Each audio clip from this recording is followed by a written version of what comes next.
Warning. This video contains spoilers for DC Universe's Doom Patrol. Viewer discretion is advised. DC Universe is out and I paid for a year of it.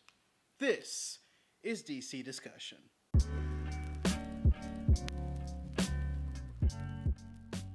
Readers, episode 8 of Doom Patrol was honestly the most feel-good one so far. And I'm not gonna lie, there was one moment where I felt that one of the characters that got a good amount of character development in the past was gonna regress a bit.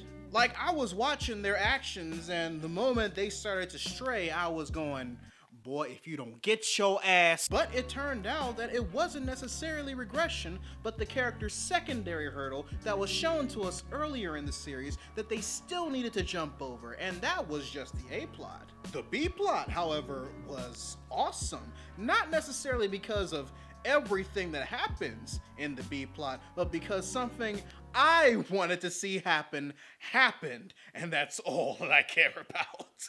What am I talking about, you ask? You'll see in a minute.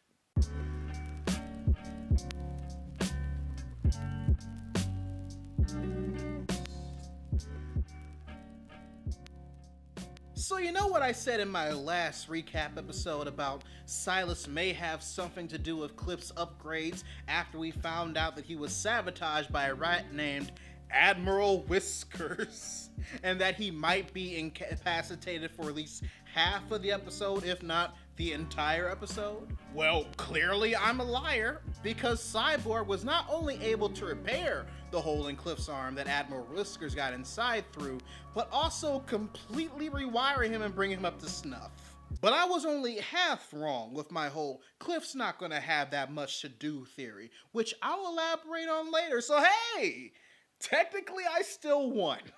Anyway, once Cliff is all better, he answers a ringing phone to find out that after Jane left the mansion, her alter Karen took over and has invited Rita over to the house of this dude she's always trying to win over when she takes control for some advice. And Cliff decides to go with her because he hopes this will give him a chance to apologize for the way he blew up at her in the last episode. Meanwhile, Larry and Vic find a cake box at the front door sent by a shop on Danny Street in Springfield, Ohio, with a note attached asking about Niles. And after finding out that the street isn't necessarily on the grid, which is rightfully concerning, they arrive at Danny Street, which looks like a DLC for a Silent Hill game, only to find out that the street is alive and actually named Danny, along with other things.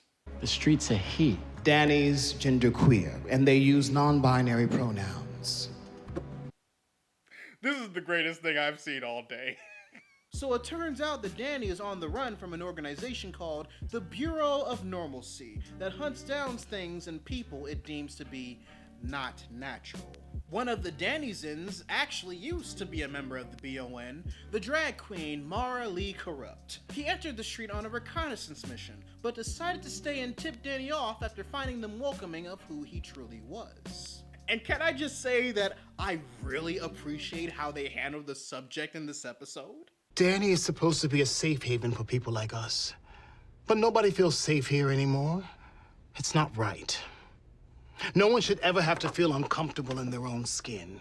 This is also when we find out that the same organization was also behind Larry's Mento-induced nightmare in the Doom Patrol episode, when he reveals that he was forced into the BON after his cosmic accident. And at first look, Larry might actually be regressing as far as his development is concerned. Because despite finding out that the reason why the street looks as abandoned as it does is because its Dannysons are too scared to come out and live their best lives, and that doing so is actually Danny's source of life, Larry's past experiences with the BON and the fact that he doesn't want himself on their radar anymore is keeping him from wanting to protect Danny, even with Cyborg's assistance. But we'll get back to that in a minute. Right now, let's focus on how Rita and Cliff are doing with Karen. Jesus Christ, her name is Karen.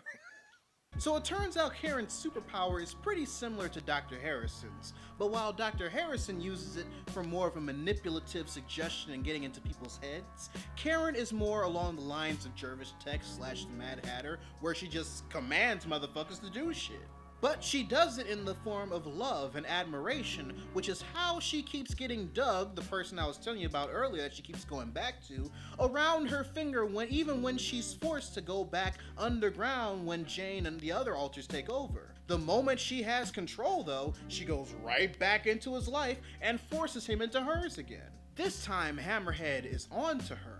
And while Karen asked Rita to come to help her make the family dinner date with Doug perfect, Hammerhead is trying to do whatever is necessary for her to get Karen out of the driver's seat and is enlisting Rita to help her in the most Hammerhead way possible.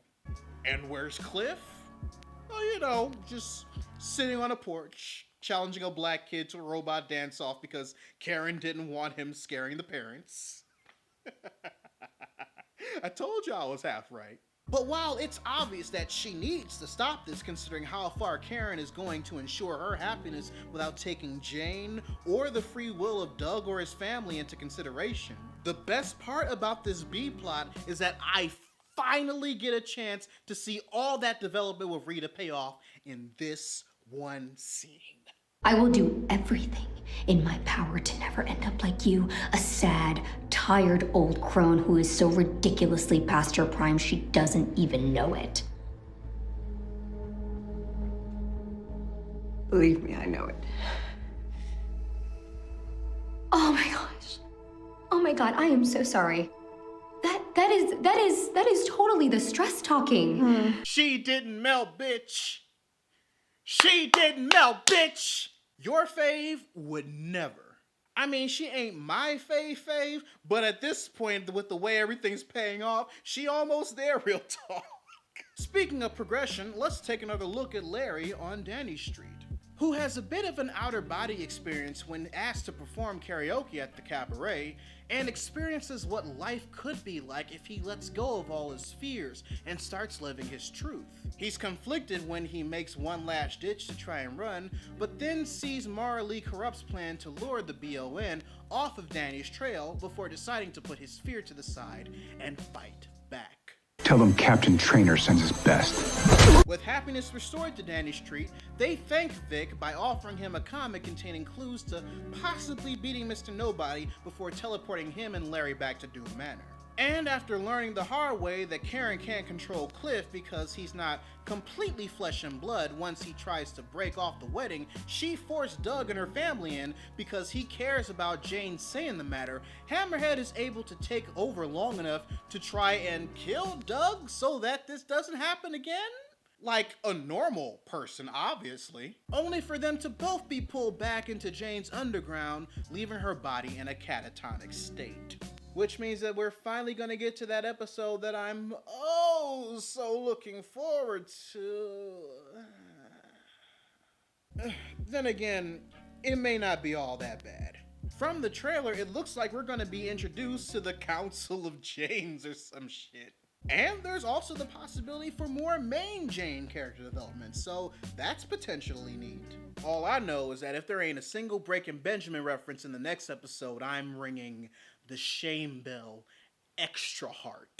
But I digress, readers. Your homework assignment for the day. Write in the comment section below what you thought of episode 8 of Doom Patrol if you've seen it. Patreon-a-thon is happening all April long here on Readus 101, so if you want to qualify yourself for giveaways and help financially support the channel, you can join my Patreon by clicking the card at the end of the video or in the link in the description down below, where you can also find a link to my merchandise store. Or if you prefer to give one-time donations, you can find links to my PayPal and my Ko-fi account in the description box as well. Also, make sure you subscribe to the channel and turn on notifications, because I post new videos every Monday, Wednesday, and every other Friday. But until then, this is Readus 101. Class dismissed.